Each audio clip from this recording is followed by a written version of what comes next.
Balik kulungan ang 30 anyos na si Glenn Timaho E. Mateo, kan Barangay Tamburan, Bato, Catanduanes, kan liwat na magpositibo sa operasyon kontra droga. Sa impormasyon, poko mas o menos alas 10:32 kang nakaaging Sabado, kan maarestar si Timaho sa pigkasar na bypass operation, kan pinagsararong pwersa kang Bato PNP sa pangingenot ni Police Captain Francis Tabo I, PDEA Catanduanes Provincial Office, sa pangingenot man ni Agent Edward Ken Ampungan, asin Catanduanes Police Provincial and Regional Drug Enforcement Unit, Police Intervention Unit, sa Barangay San Andres, Pareong Banwaan.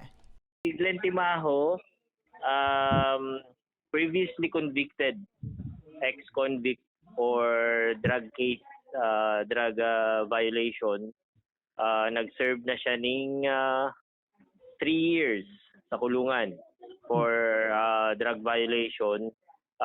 Nag-plea bargain siya, so 3 years lang na-serve niyang sentence. And prior to being convicted, may kaso pa siyang homicide and may kaso siyang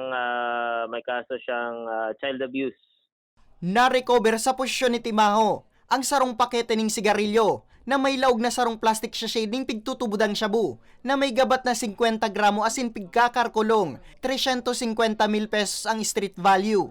Apwera sa droga, na-recover man kay Timaho ang sarong pidaso ng 500 pesos na ginamit bilang budel money.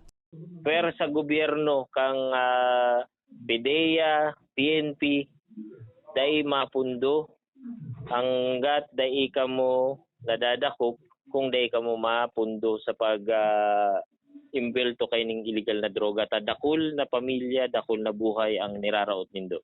Sa presente, nasa kustudiya na liwat kan Bato PNP ang suspitsado na naatubang naman sa kasong pagbalgar sa Akta Republika 9165 o Comprehensive Dangerous Drugs Act of 2002.